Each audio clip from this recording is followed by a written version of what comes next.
welcome to the Young Turks. I'm Anna Kasparian. J.R. Jackson and Mark Thompson join in today. Wow. Cenk is out. He's out for the rest of the week. This lineup is, I think this is the reoccurring theme. It's the third time. And as Cenk was mentioning yesterday, there's nicknames for certain lineups. Yes. We need one. We need one. Oh, we don't have a nickname for this lineup. No. Yeah. The best ones were already taken. Like, again, Cenk pointed out yesterday. So there's only two lineups that have a nickname. Yeah, the Banana Hour with Ben and Anna, and then the Banana Pie Hour with John. Wow, that's almost not even a second nickname.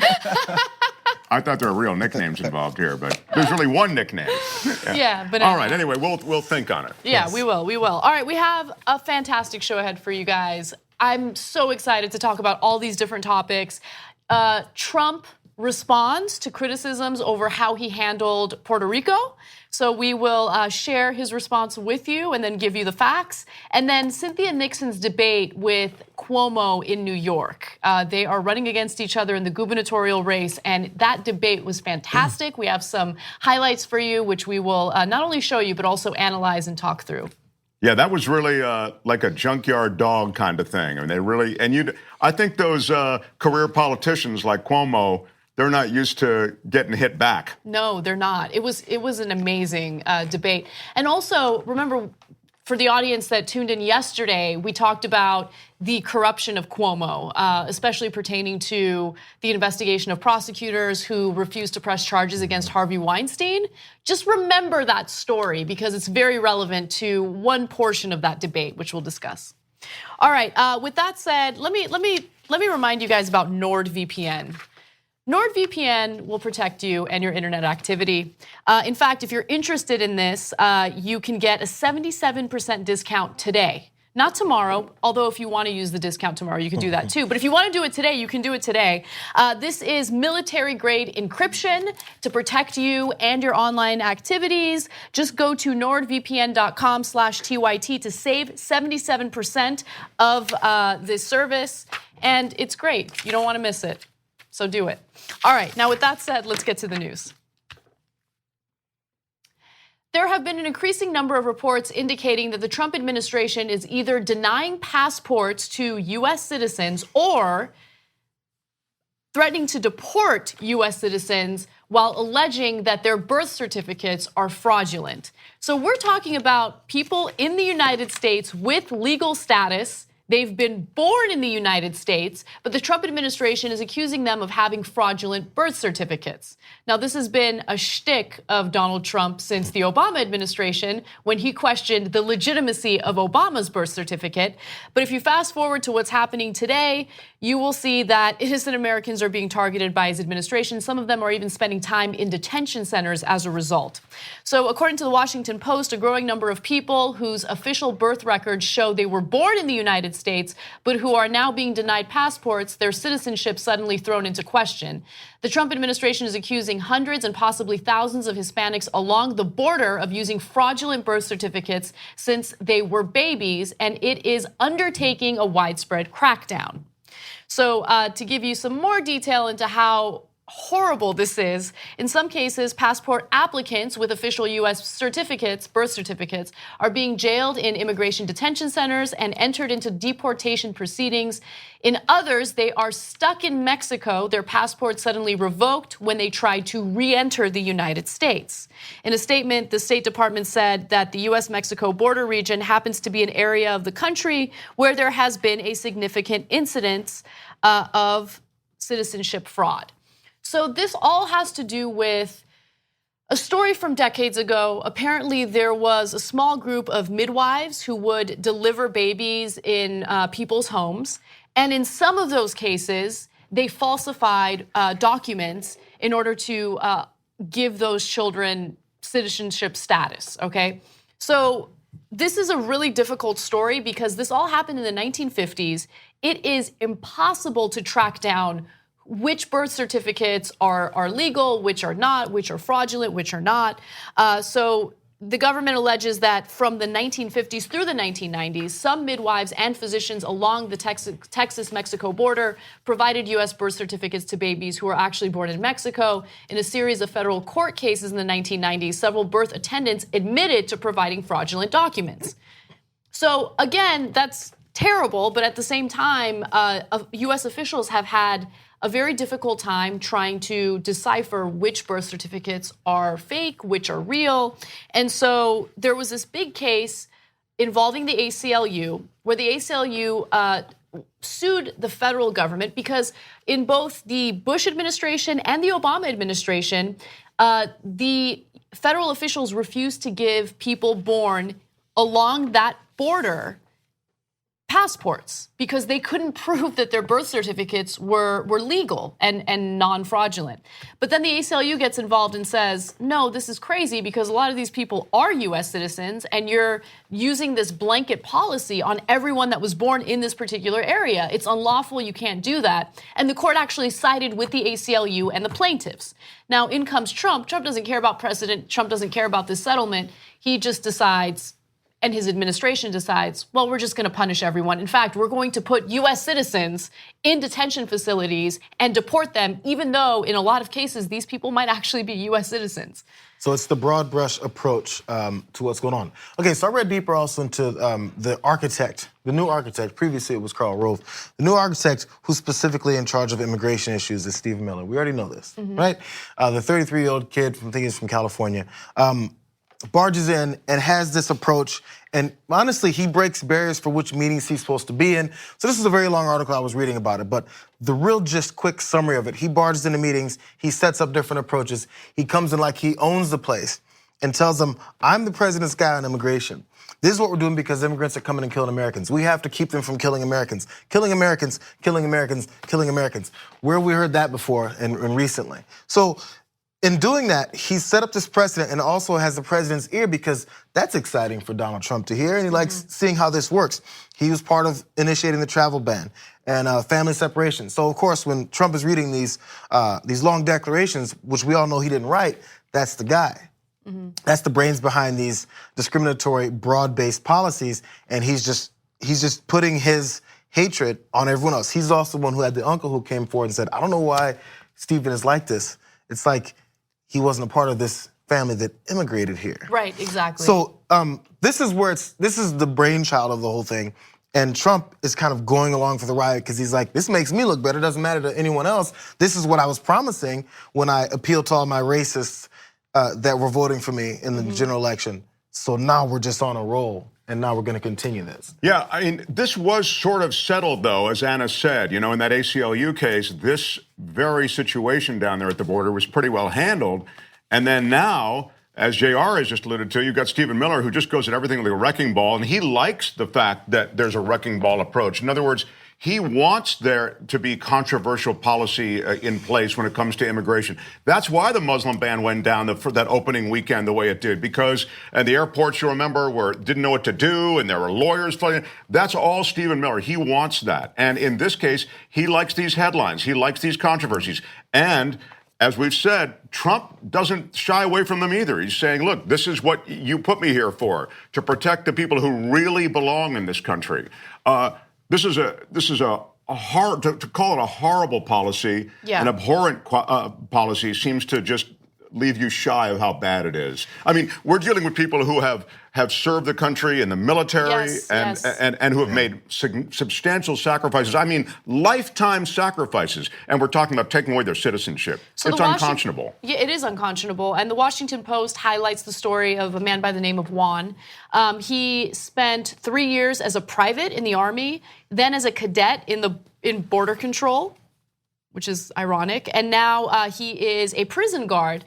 And he is being punished through this policy. Because remember, this is a blanket policy. If you happen to be born in this certain area, then the administration is going to question your citizenship and your right to be here. The vast majority of these people, I would claim, are here legally. They were actually born here. Again, the government can't decipher whether or not the documents are fraudulent, which is why it was such a problem under the Bush administration and the Obama administration, and the ACLU got involved as a result of that. But Trump, his administration, Stephen Miller, they don't care. Oh, you're Hispanic. Well, we don't. Yeah, there's of course a possibility that you were born here, a good possibility, but we don't care. And so they deport them, and then what? If they're not citizens of Mexico or any other country, what are they supposed to do? Yeah. They don't like you if you're not white. They don't care. They don't care if you're a Mexican person or if you're any other nationality, race other than white. If you're here legally, you have a target on your back, and this is just more evidence of that. They want to go through citizenship records of people who are here legally to see if there are any inconsistencies or any fraudulent behavior. First of all, this administration has been so incompetent in dealing with any type of policy that they've put out, including the zero tolerance policy. There are hundreds of kids who still haven't been reunited with their parents. And so if we're going to trust them to go through immigration records or citizenship records or birth certificates to try to decide or figure out what's fraudulent and what's not, I don't know. I just feel like I wouldn't trust them to do that. They've done such a terrible job already. That's a great point. Absolutely. It didn't even occur to me. This administration can't do basic paperwork. I mean, they couldn't even record the names of the parents of kids they were separating, and they couldn't, so later that they could possibly match them up. Anna's so right. For them to then ask for additional paperwork, which is what they've done, they've asked for additional paperwork to prove your citizenship, as though why? Like you're going to review it and organize it in some way? You guys can't find your butt with both hands. It's absurd. And then there is additional supplemental paperwork provided them, and what happens? It doesn't matter. In one of these cases, at least, this guy who served the military and does have, he has the electric bills and he has all the other names. Or here's my babysitter's name when I was 5, and we can still reach her. Still insufficient, and his passport has still not been processed. The objective was not for him to prove his citizenship. The objective was just to run him through this ringer and hope that he wouldn't have any proof. Again, you were getting some of those particulars. Evidence of his mother's prenatal care. Right. Can anybody find those records, by the way? I was born here, United States, obviously. I was born in Anaheim, Hollywood, California. Yeah. I don't know how to get those records. Right. That's ridiculous. His baptismal certificate, that didn't happen for me. Rental agreements from when he was a baby. I don't have rental agreements from my last 2 places. Hold. So that I've signed. Baptismal certificates. How does that provide any evidence that an individual is in the country legally or that they were born in the country legally? That's a great point. If anything could be falsified, it would be a baptismal certificate. I mean, it's of no legal standing. Right. And again, if we're talking, again, I have a 6-year-old kid, and I would have trouble getting, first off, he doesn't have a baptismal certificate, but these types of paperwork for him from 2011 till now. So think about something from 1980, 1972. 1990, where would that be? It's not like it was digitally put in a place like we do many things now, which aren't even all there. There was never the point to do that. Yeah. So by the way, Juan again, military man, works as a prison guard. Works for the border control, border control. Border control, law enforcement, and support the troops. I don't think they really care about those things. They don't care when it comes to people they really don't like. Yeah. And by the way, I mean, how many examples do we have to show you where the Trump administration genuinely disrespects the troops, right? Oh. How many DACA recipients have served in the military and he decided to revoke their protection to be here in the country? So that's where the real disrespect for our troops lies. It's not, it has nothing to do with NFL players peacefully kneeling to protest something legitimate. It's when the Trump administration specifically goes after people because of their skin color, regardless of whether or not they've served in the military, regardless of whether or not they're currently in the military. Well, if he ever went and visited troops overseas and just counted all the brown faces, he would see that this country sends our best over to all of these ridiculous wars oftentimes, and our best, a lot of the time, have brown faces. All right, well, let's move on to some other news, some updates on foreign policy. It appears that Donald Trump's relationship with Kim Jong-un continues to deteriorate, and there are new reports indicating that Donald Trump himself failed to follow through on some of the promises that he made to Kim Jong-un, and as a result, Un decided to continue with their nuclear weapons programs. Now, Trump promised, according to reports, that Trump promised Kim Jong-un that he would sign a declaration ending the Korean War during their June summit in Singapore. However, in the months since the summit, Trump has not done so, instead stating that Pyongyang must denuclearize before he signs the agreement. Okay, so let's stop right there.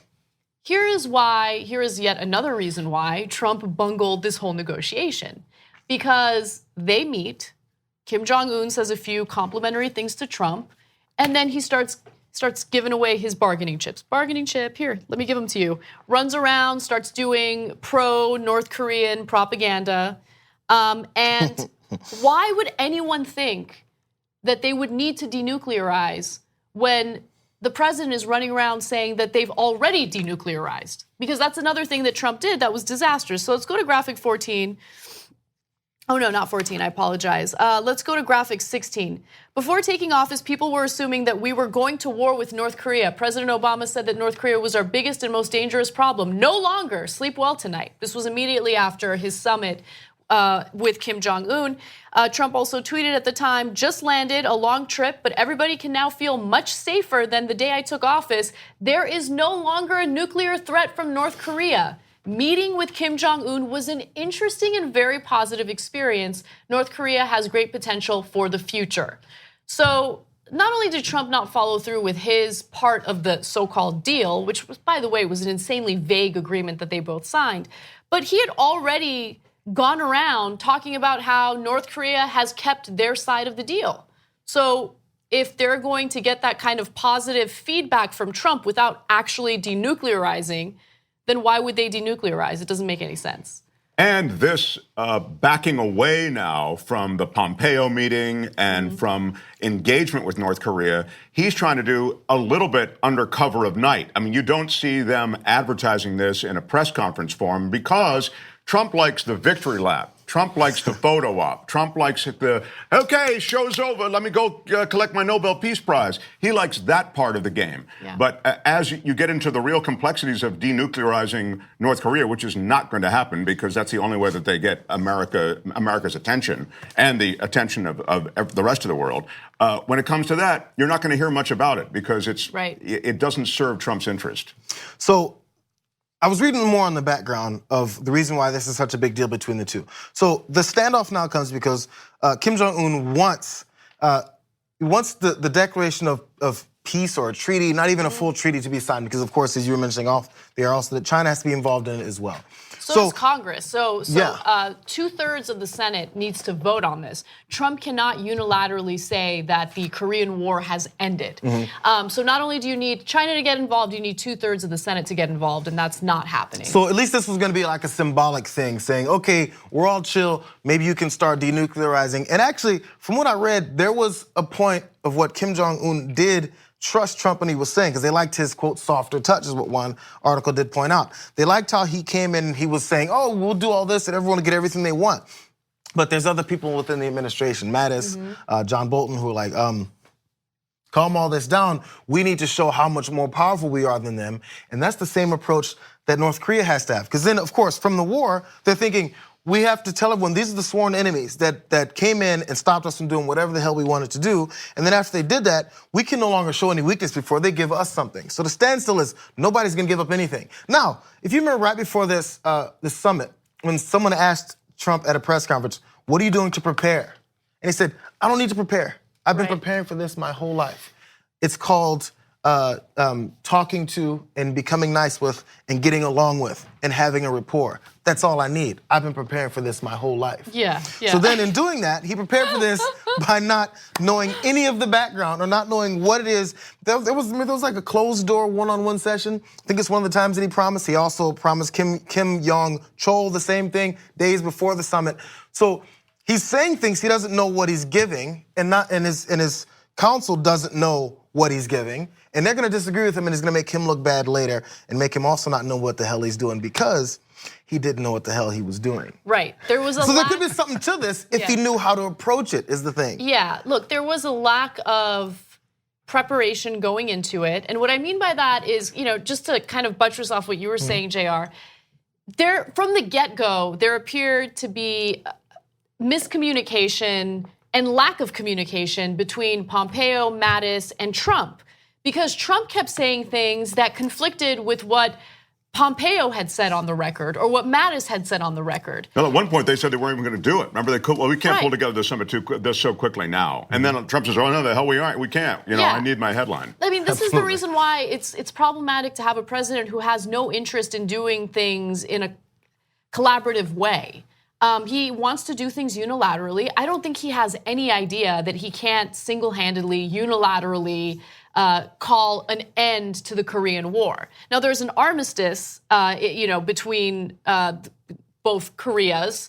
It's essentially like not a peace treaty. I guess it's like a ceasefire end of type hostilities, thing. I think, Like a ceasefire type thing. But technically, the war is still happening, right?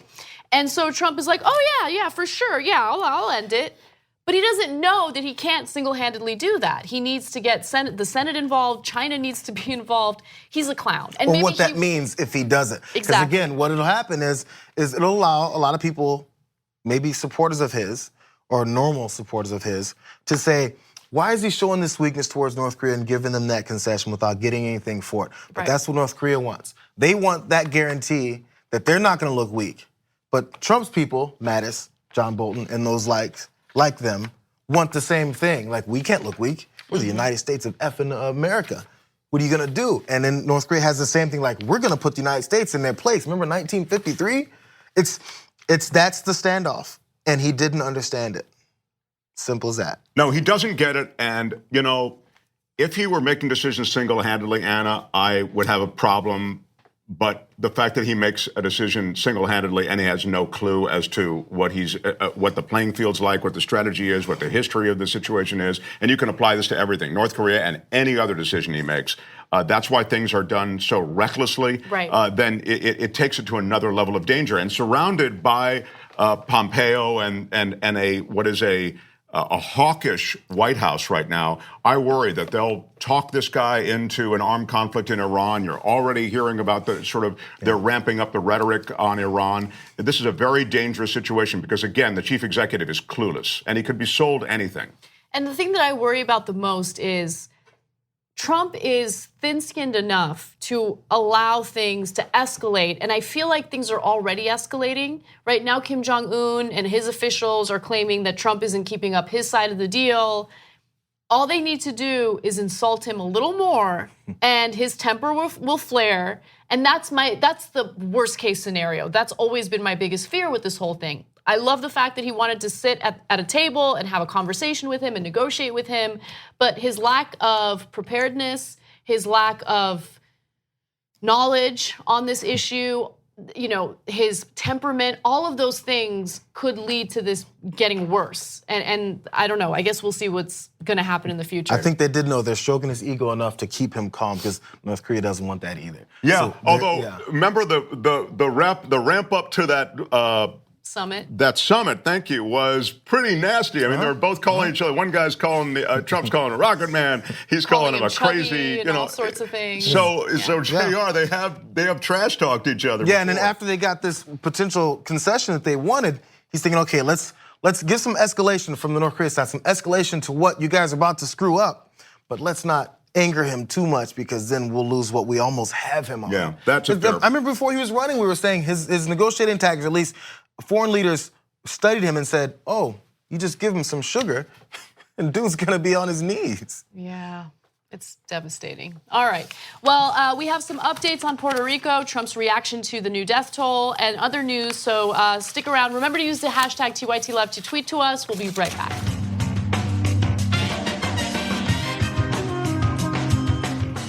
Oh, hey, everybody. Welcome back to TYT. Anna, JR, and Mark with you. A few TYT Lives.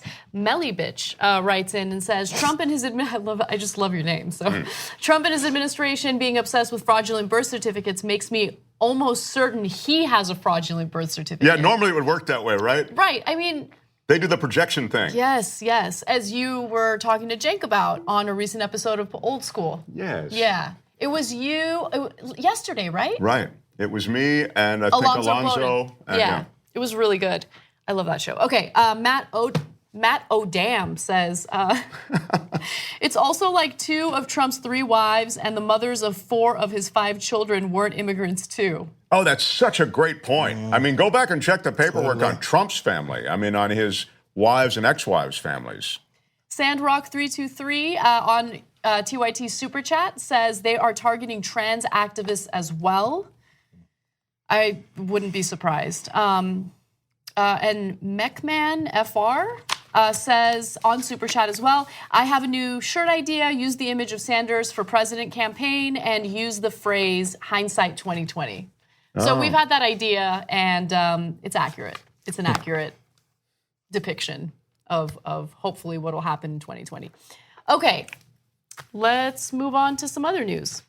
We need to talk about a relatively new show called the Republic, or UNFTR. As a Young Turks fan, you already know that the government, the media, and corporations are constantly peddling lies that serve the interests of the rich and powerful.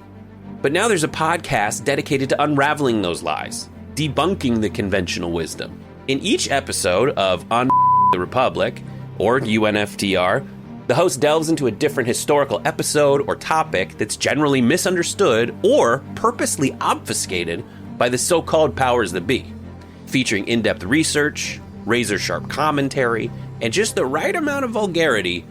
The UNFTR podcast takes a sledgehammer to what you thought you knew about some of the nation's most sacred historical cows. But don't just take my word for it. The New York Times described UNFTR as consistently compelling and educational, aiming to challenge conventional wisdom and upend the historical narratives that were taught in school. For as the great philosopher Yoda once put it, you must unlearn what you have learned. And that's true whether you're in Jedi training or you're uprooting and exposing all the propaganda and disinformation you've been fed over the course of your lifetime. So search for UNFTR in your podcast app today and get ready to get informed, angered, and entertained all at the same time.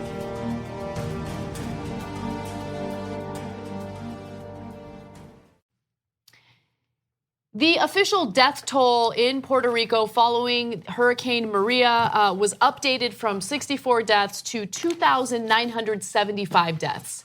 That is more than 1,000 more people that died from Hurricane Katrina, just to give you a sense of how terrible the situation was following the hurricane, and it continues to be a bad situation. However, Trump is in complete denial about the job that he did in response to Hurricane Maria. And I don't want to put words in his mouth, okay? I don't want to take him out of context. I want you to hear Trump's full statement yourselves. So let's take a look. I think we did a fantastic job in Puerto Rico. We're still helping Puerto Rico. The governor is an excellent guy, and he is very happy with the job we've done. We have put billions and billions of dollars into Puerto Rico, and it was a very tough one. Don't forget, their electric plant was dead before the hurricane. If you look back on your records, you'll see that that plant was dead, it was shut, it was bankrupt, it was out of business. They owed tremendous amounts of money. They had it closed up, and then when the hurricane came, people said, what are we going to do about electricity? That wasn't really the hurricane. That was gone before the hurricane. But we've put a lot of money and a lot of effort into Puerto Rico. And I think most of the people in Puerto Rico really appreciate what we've done. But Puerto Rico had a lot of difficulties before it got hit. So he's alleging that Puerto Rico lacked power prior to the hurricane, which is untrue. He is lying, and he's purposely doing so. The media hates to admit when the president is lying. They don't like to accuse him of lying. He is lying there, okay? They had power. It wasn't a perfect power grid by any means. No, it was a fragile power grid, and they fiscally had huge issues in Puerto Rico. So make no mistake about it. It was a troubled place. But the lights were on, the refrigerators worked, the hospitals had power. So it's wrong to say that they didn't. Put it have this power. way: over a 2-week period, maybe 2 to 3 week period, nearly 3,000 people weren't dying in Puerto Rico because of the weak power grid. Right. Put it that way. Exactly. So there was the spread of sepsis. People who had diabetes passed away. They weren't getting the treatment that they needed because the hospitals couldn't provide it. There were a lot of different issues following the hurricane, and politicians in Puerto Rico rightfully mentioned how there was a disproportionate response in Puerto Rico versus Texas and Florida. And they're completely accurate about that. So he can't, puff up his chest and talk about how he's done a great job in Puerto Rico when the facts show that he did not do a great job in Puerto Rico. More people died following Hurricane Maria versus Hurricane Katrina. And as we mentioned on the show yesterday, it's not, some sort of competition, obviously, but we're bringing that up because Hurricane Katrina was a giant stain on Bush's presidency, and Trump wanted to make it seem as though his relief efforts were so much better, but they were not in Puerto Rico.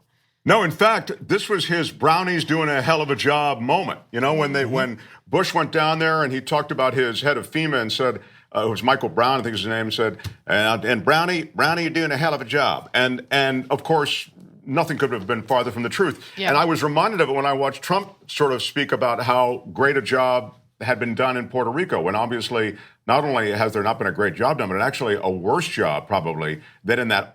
Imagine saying that, a worse job in Puerto Rico than Katrina, which was an apocalyptic disaster for many of the communities down there. And after that storm hit down there, actually didn't even hit Louisiana as hard as it hit, I believe, Alabama or Mississippi. It actually, I think, hit harder. But because of the infrastructure and things that happened down in around New Orleans is why that hit hard and killed so many people. So it goes to preparedness and the response. So there's factors that were involved that Trump childishly pointed out before, saying it's an island. If you don't know what an island is, it's a body of land surrounded by water, big, huge water. So, okay. That's a hurdle to get past. I get it. Florida is connected to the mainland, and Texas obviously is connected to the mainland. So you can get transportation and you can help people. You can get supplies there much easier than you do flying onto an island and getting stuff there, right? Yeah. I get it, right? No, I'm not even giving him that. I'm gonna give him the reason. How much money do we give to the military? Exactly, How much? We give so much money, like it's the majority of our discretionary spending. That's my point. So it is harder, but you know what you do? You put some more money into it and you get it done. It's not a matter of we can't do it because it's harder. It's we're going to do it and we're going to commit more resources to it because it's harder. Instead, he said, it's hard. So nothing. So just forget about it. Only 64 people died, he thought at that point. So who cares about that? That was the big illustration of his priorities. If we're going overseas to fight a war, trust me, we're sending some serious artillery. You can get supplies over there really quickly. Easily, in some war zones where people don't like us. It happens. You get it done because you want to get it done. Exactly. So that was my point. Not that he's going to off the hook, but these things are harder to do, so you do it. You're the president of I thought we were the biggest badass country in the world. Nobody touches us. But we can't handle this? Of course we can't handle it. Under his leadership, we can't handle it because he doesn't want to handle it. Well, it was laughable, though. He once again, those photo ops, he went down there in Puerto Rico. You remember he threw paper towels into the crowd like you could sop up the water or something. And that was, it was embarrassing. His administration's treatment of the situation in Puerto Rico is just a monstrous embarrassment. And it's not, while it was an awful toll, both in terms of the infrastructure there and the human loss of life, it was manageable in terms of what we would have been able to do on the U.S. mainland. Because as these guys have both said, you can marshal a military that is built to carry a lot of big, heavy stuff across the way to wherever it needs to be. Yeah, he should be profoundly embarrassed, and it seems as though it's just the opposite. I don't think he's ever felt embarrassed. Like he doesn't have the capability for that. No, it's back to what you were saying earlier. It's the headline. He's like, I can't say this was tough and we bungled it. I have to say, no, we did an excellent job. It was perfect. It was fantastic, I think his term was. We did a fantastic job. It was only the mayor of San Juan that really called him out, right? I mean, the mayor, she is one strong and honest leader, and she was not afraid of the president. He didn't mention her in his remarks. I noticed in all his remarks, he mentioned the governor, I think. Good guy. The governor's a good guy. Yeah, anybody who supports him is a good guy. Not like that mayor, that loudmouth woman. Right. You know what, though? I love her soul. Totally. Like, she's so well-spoken. And she said during an interview with CNN that the neglect, Donald Trump's neglect, the administration's neglect is what's killing Puerto Ricans. And she's accurate in that. We died because of bureaucracy and inefficiency took hold of things. We died because many of the political class in Puerto Rico decided to dance to Donald Trump's tune rather than doing what everybody ought to do. She accused him of being incapable of feeling solidarity and empathy because it's true. It's true. Yeah. Exactly. All right, switching gears a little bit, let's talk about Jeff Sessions, someone that I don't have much love for, but Donald Trump is so deplorable that he has me defending Jeff Sessions. It's very strange. So let's get to that. Donald Trump has always been extra salty about the fact that Jeff Sessions recused himself in this Russia investigation. And what we didn't know until now is that behind the scenes, Trump has been aggressively lobbying senators to flip on Sessions. And guess what? It's working. According to a report by Politico, the willingness of Republican senators to turn on Attorney General Jeff Sessions is the result of a furious lobbying campaign from Trump, who for the past 10 days has been venting his anger at Sessions to any senator who will listen. So Politico actually spoke to Senate aides, and they leaked some pretty fascinating information. Judiciary Chairman Chuck Grassley and South Carolina's Lindsey Graham have been irritated by Sessions' opposition to criminal justice reform bill they support, and that's according to interviews with more than a half dozen congressional GOP aides.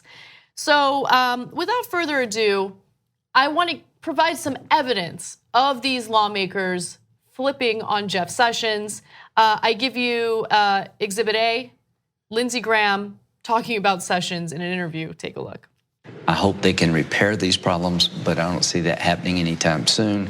The Department of Justice needs a voice that people in the White House will listen to, and the president needs a cabinet he's confident in. So you think the president has cause outside of the investigation to fire Jeff Sessions? I think you serve at the pleasure of the president. But serving at the pleasure of the president means the president could fire you if he didn't like your haircut. I mean, Truly. Truly, straight up. He can do what he wants.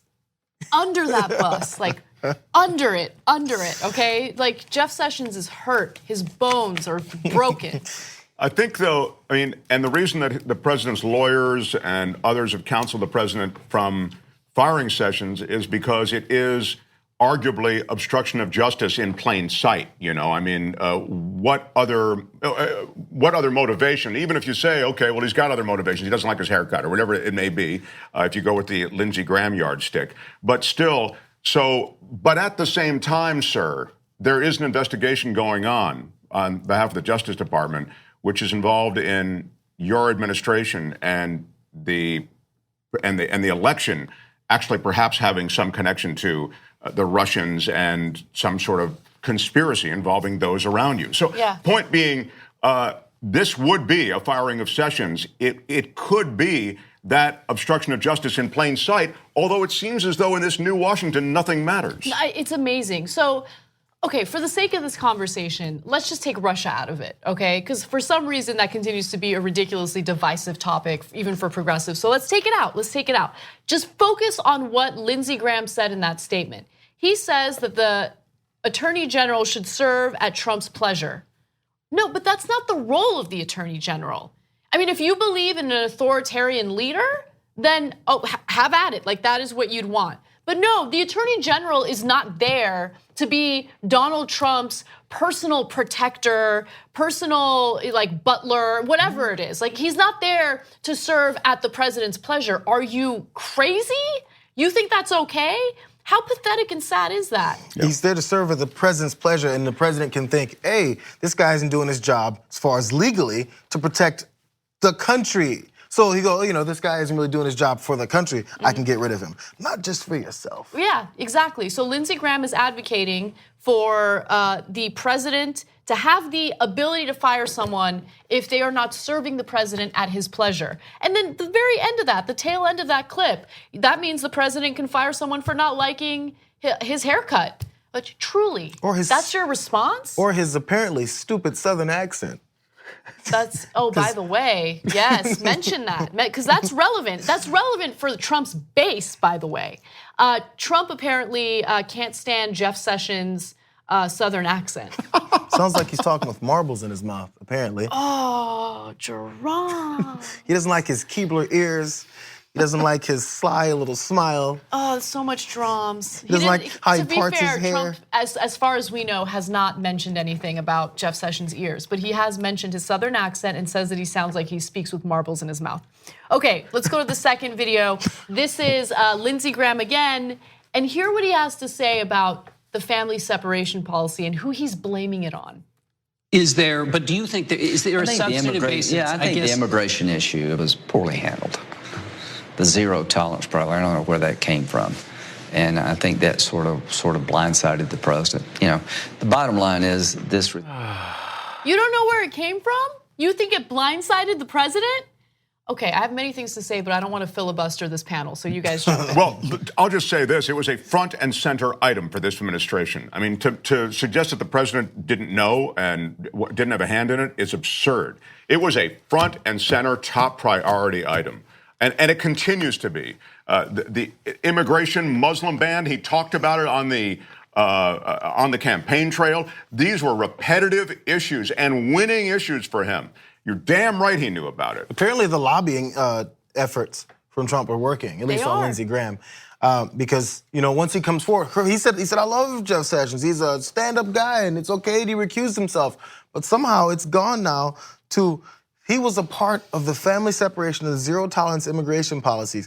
I don't know where that came from because apparently President Trump was standing at the podium every day going, I don't understand, like this concerns me. We're separating these families, these children's lives are gonna be affected forever.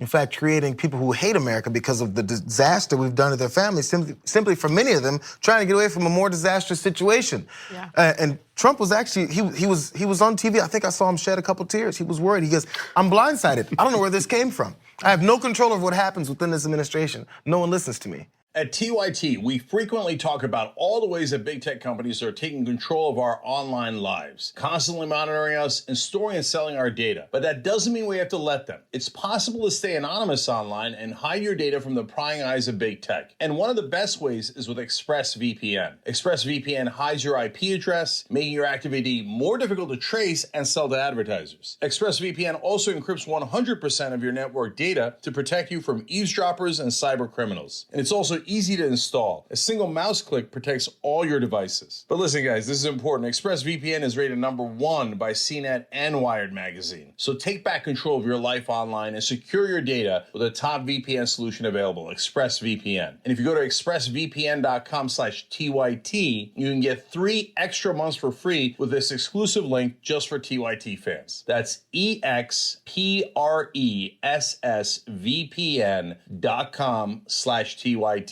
Check it out today.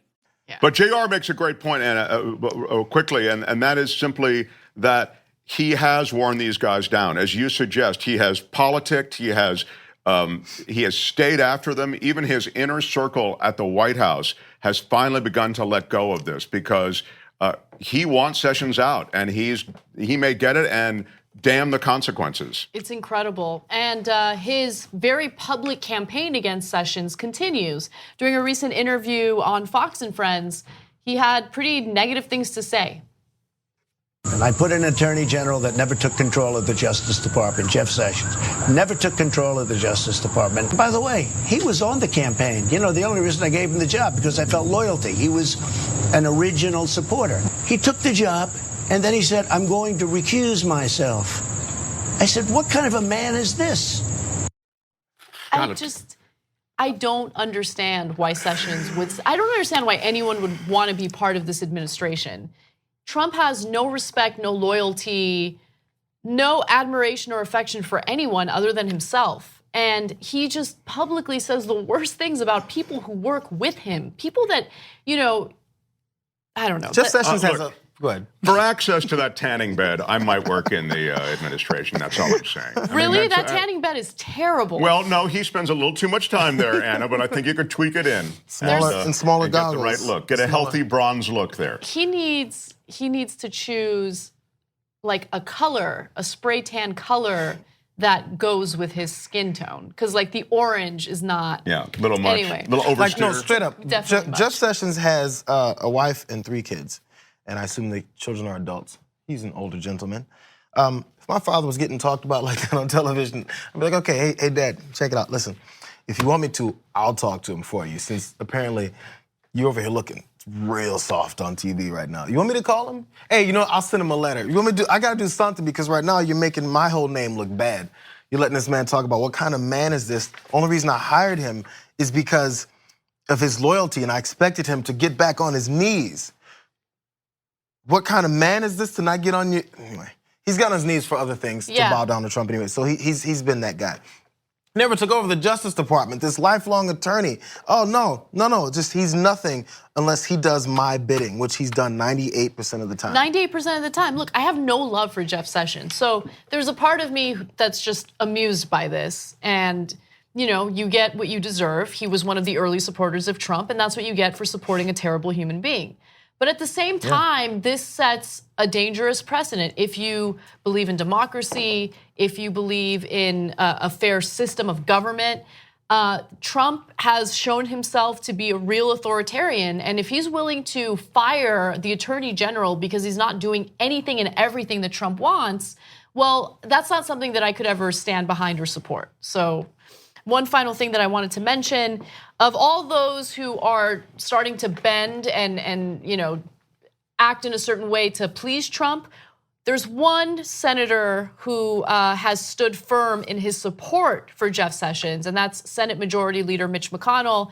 He said, quote, "I have total confidence in the Attorney General. I think he ought to stay exactly where he is." So I have no love for Mitch McConnell either. I think he looks like a turtle, and he's also done a lot of terrible things. Yeah. But wait till next week. He'll be changing his story. Yeah. Well, Mitch McConnell's awful, start to finish.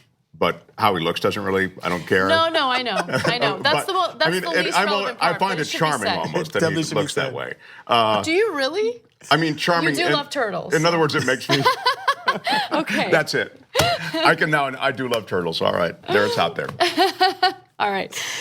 We got to take a break. When we come back, some updates on Ron DeSantis, the Republican gubernatorial candidate in Florida. He got caught up doing some shady stuff. We'll tell you what that stuff is when we return. We hope you're enjoying this free clip from the Young Turks. If you want to get the whole show and more exclusive content while supporting independent media, become a member at tyt.com/join today. In the meantime, enjoy this free segment. Hey guys, welcome back to TYT. Anna, JR, and Mark with you. You guys should be members of the show because there's going to be a post game today. There's a post game every day, and it's kind of my favorite part of the show. I love being a member. Yeah. I'm a member like everybody else. I pay the monthly, you know, it's great. It gives me access to all the show on demand. And yes. Okay, so as I've mentioned previously, I really enjoy the TYT app. But what I enjoy the most about it is old school. I never miss old school. I listen to every episode. And so I have this long commute home, and that's when I listen to podcasts. And I was listening to the podcast with you, Alonzo Bowden, and Cenk. That was the old school episode from yesterday. And it was so good. You only get it if you're a member, though. Yeah, so I agree. And last thing I would say is that their kind of conversations do get into politics, but then they're wide-ranging away and nothing to do with politics. Yes. But you get a sort of unvarnished conversation. There are no real time constraints. And so it really is something special. I would encourage people to check it out. Yeah, the conversation about how culture determines whether or not you learn certain life skills was fascinating. Sounds drama-related, and it could be. You guys should check it out. Go to tytnetwork.com/join to become a member. Sounds like it's based in a lot of research and thought experiments and processes, but they I probably don't know. You got to listen to it and decide. It's experience-based, empirical evidence, sir. Yeah. All right. We didn't get any TYT super chats. Not a big deal. It's just super chats help support the show. No big deal. No, seriously, you can let us go under. No, I love you guys. It's okay. For those of you who have donated, love you so much. For those who haven't, still love you. But thank you for supporting the show in any way that you can. All right, a few TYT lives for you. Fuoto says, do you plan on trying to get Cynthia Nixon on your show? That would be awesome. Yeah, why not? I think so. I don't book guests. I don't even request guests, but I'm sure we're working on it. Also, Neurological says, when he says, meaning Trump, I think a lot of people appreciate what we did. He means you should appreciate what we did. This is how a narcissist talks for those who don't know. No sense of empathy at all. Hashtag impeach Trump. So true. That's a great point. That's the way you decode that verbiage. Yep, exactly. Hamby Solo says, TYT, not only does real Donald Trump forget the one running Puerto Rico is a woman, he forgets that Puerto Rico is part of his presidency. How ignorant and sexist can he effing be? Right there with you. Right there with you. Well, and Puerto Rico, by the way, of course, has no real vote. You know, I mean, he doesn't need to. He doesn't need Puerto Rico. And he really only plays to those places that he requires some political favor from. So, I would add that. You can tell in the way he used, again, I was going through a lot of the things he said after the hurricane. And he goes, our country is given while he was in Puerto Rico, our country is given so much to you. What country are you in? They're part of our country. Yeah, right. Ugh, unbelievable. All right. We've been so generous with our foreign dollars to you. Sorry, go ahead. So absurd. Okay. By the way, I'm sorry, but it's not.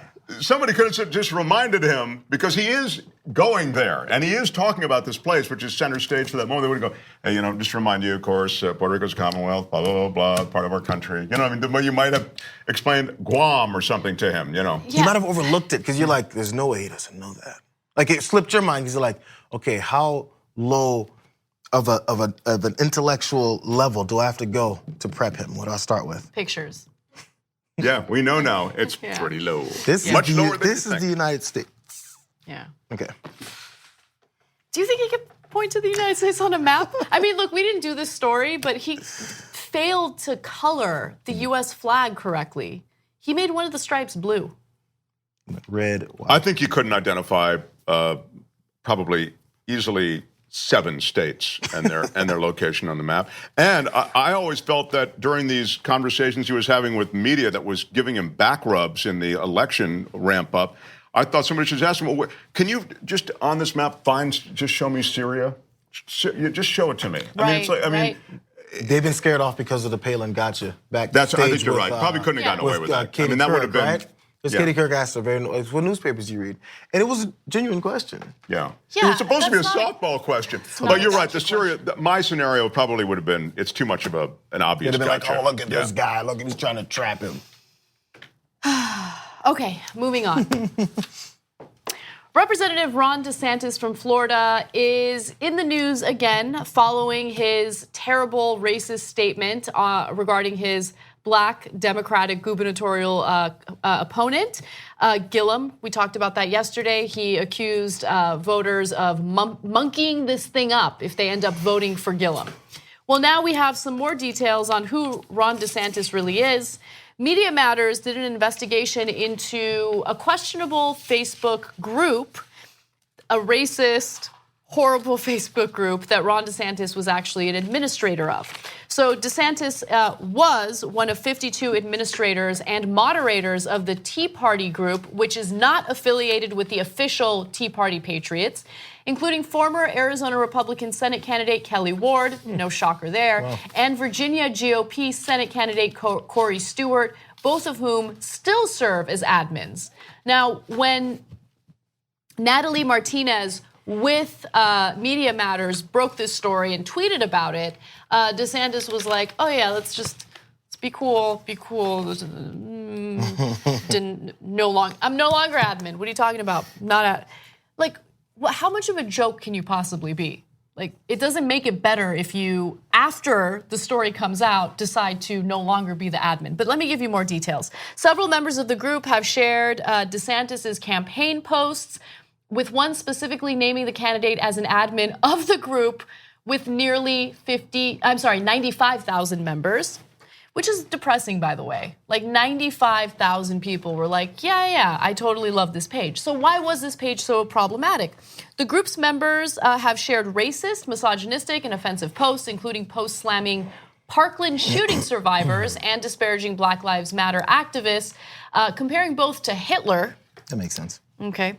Also, in one of the posts that was Islamophobic, a person posted about Trump and said, President Trump eats bacon, just one more reason to elect him in 2020, and then continued to say, oh, I'm sorry. And then a commenter in that post said, unlike the last guy, meaning Obama, at least you know he isn't a Muslim mole. Because yeah, that's what Obama was, a Muslim mole, as he was dropping like bombs in Muslim majority countries and killing countless civilians, Muslim civilians. Yeah, Muslim mole, all the way. Yeah, Obama dropped so many bombs that they ran out of bombs, literally ran out of bombs in, was it February of 2 years ago or 3 years ago?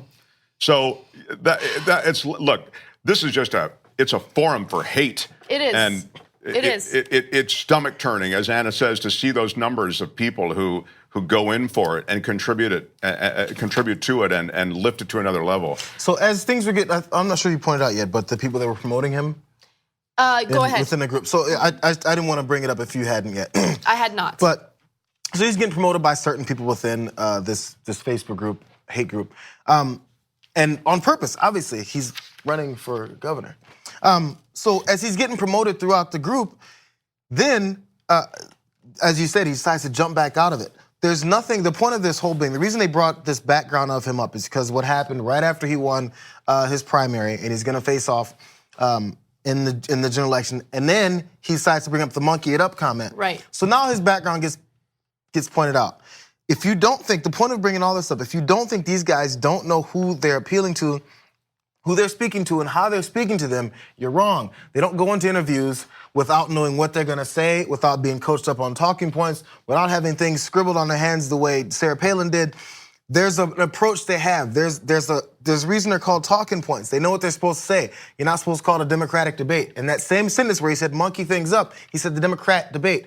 That's a well-known, you're supposed to call them rats. So your brain goes, oh, Democrats are rats. That's right, Democrats are rats. So when he says something like monkeying it up, and you don't hear him always say that, you might think that it was a plan ahead of time. Now, you don't know it because there's no proof of it, but we know that politicians, especially at this level, don't just randomly say things without having a meaning behind it. And when you're part of a group and you're an admin of a group that does things like this, you continue to know what it is. And when you hurry up and get your name off of the admin group once it's been discovered, you also know you don't want your name to be connected to it on a wide scale because they're continuing to find out who you really are. Yeah, and I just want to reiterate that monkey it up is not a phrase, right? Monkey business is, monkey around is. He said monkey it up, which is not a phrase. It's not something that people say. It's not an expression. The fact that he decided to use that phrase in his description of Gillum, who's a black Democratic opponent of his, says something. And so, yesterday when we covered that story, Cenk said that it is a very specific, targeted strategy of DeSantis. And it took a lot to convince me of that. But this story is relevant because it gives you a sense of who he is, what his background is, what he truly believes.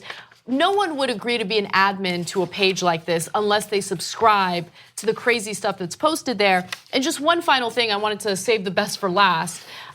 They also share all sorts of conspiracy theories. The group's members have also denied that the far-right white supremacist rally in Charlottesville took place in August of 2017, claiming that it was a hoax orchestrated by the left to destroy America. So that's who these people are. And up until recently, DeSantis was an administrator of this page. In case you don't remember, this guy in the White House also, after the Charlottesville rally that killed that woman, decided to say, there was bad people on both sides, and made sure that he was doubling down on that before days later saying, okay, fine. I couldn't get away with saying that and actually feeding that red meat to my base. Whether or not they believe it or not, that's who they want to appeal to. That's who they know that's where their bread and butter is. These guys act all the time as to where they want to be. And honestly, even if you say, hey, I didn't mean that, the fact that you said it means that you at least mean it to someone else. Well, right. It's fuel on a brush fire for sure. And whether or not they really believe it, I mean, who cares? It doesn't matter because of just that. Exactly. All right. Thank you to JR for doing hour one with us. In the second hour, Maytha Al-Hassan joins in. She's going to help us discuss the debate between Cuomo and Nixon, which just took place. The panel's going to get much smarter. Oh, get out of here. She's very smart, but so are you, JR. She's way smarter than me. She's way smarter than me. You're smart too, JR. By the way, Thank JR. you. That's what I was looking for. I was fishing. Tell people where to find you. The Young Turks. I also do TYT Sports. Ricky Strom and I, we go on there and we talk sports most days of the week. Ricky's on his recovery bed from his unbelievable injury. We know about that. But yeah, Sports no, related, you'll though, catch me there. You'll catch me here. You guys always see me. I'm not over there today, but I'm always around. All right. We will take a break and we'll be right back. Thanks for listening to the full episode of The Young Turks. Support our work, listen ad-free, access members-only bonus content, and more by subscribing to Apple Podcasts at apple.co/TYT. I'm your host, Cenk Uygur, and I'll see you soon.